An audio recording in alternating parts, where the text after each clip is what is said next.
നമസ്കാരം. ഇന്ന് ലോക അങ്ങാടിക്കുരുവി ദിനം. അങ്ങാടിക്കുരുവികളുടെ സംരക്ഷണം ലക്ഷ്യമിട്ട് ആചരിക്കുന്ന ദിനമാണ് വേൾഡ് ഹൗസ് സ്പാരോ ഡേ. 2011 മുതൽ മാർച്ച് 20 ഈ ദിനം ആചരിക്കുന്നു. നേച്ചർ ഫോർ എവർ എന്ന സംഘടനയാണ് പരിപാടിക്ക് തുടക്കമിട്ടത്. അങ്ങാടിയുടെ ഐശ്വര്യമായാണ് കച്ചവടക്കാർ കുഞ്ഞിക്കിളികളെ കണ്ടിരുന്നത്. തൊടികളിലും മരക്കൊമ്പുകളിലും അരിക്കടകളോടും പലചരക്ക് വ്യാപാര കേന്ദ്രങ്ങളോടും ചേർന്ന് കണ്ടിരുന്ന അങ്ങാടിക്കുരുവികളെ ഇപ്പോൾ കാണാറില്ല. തിരക്കേറിയ അങ്ങാടികളിലും ധാന്യ ഗോഡൌണുകളിലും കൂട്ടമായി പാറിപ്പറന്നെത്തിയിരുന്ന ഈ ചെറുകിളികൾ വംശനാശ ഭീഷണി നേരിടുകയാണ്.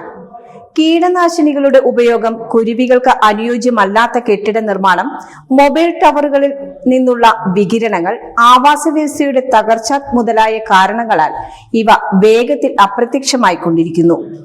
ബ്രിട്ടനിലെ royal society for protections of bird, nature for ever society എന്നീ സംഘടനകൾ അങ്ങാടിക്കുരുവികളുടെ സംരക്ഷണത്തിൽ പ്രത്യേക ശ്രദ്ധ ചെലുത്തുന്നു. അങ്ങാടിക്കുരുവിയുടെ വലിപ്പം 14 മുതൽ 16 സെന്റിമീറ്റർ വരും. ആൺപക്ഷിയുടെ കഴുത്തിന്റെ കീഴ്ഭാഗത്ത് വെള്ളയും മാറിൽ കറുപ്പും നിറമാണുള്ളത്. പിടയ്ക്ക് നരച്ച തവിട്ടു നിറവും. സദാ ശബ്ദം പുറപ്പെടുവിച്ചുകൊണ്ട് പറ്റമായി പറന്നു നടക്കും. 150 മീറ്റർ അധികം ഉയരത്തിൽ പറക്കാറില്ല. കെട്ടിടങ്ങളിലെ പൊത്തുകളിലോ മരങ്ങളിലോ കൂടുകൂട്ടുന്ന കുരുവി ഉണങ്ങിയ പുല്ലുകൊണ്ടാണ് കൂടുണ്ടാക്കുന്നത്. മുടി, നൂൽ, നാരുകൾ കൊണ്ട് ഉൾഭാഗം മൃദുവാക്കും. വർഷം തോറും 6-7 തവണ ഇണപക്ഷികൾ ഒരുമിച്ച് കൂടുകെട്ടി മുട്ടയിടും. ഒരു തവണ 3-4 മുട്ടകളിടുന്നു. 11 മുതൽ 15 ദിവസമാണ് അടയിരിപ്പ് കാലം. എണ്ണം കുറഞ്ഞെങ്കിലും നഗരത്തിലെ ഹരിത പ്രദേശങ്ങളിലും പ്രാന്തപ്രദേശങ്ങളിലും കുരുവികൾ നിലനിൽപ്പിനായി പോരാടുകയാണ്.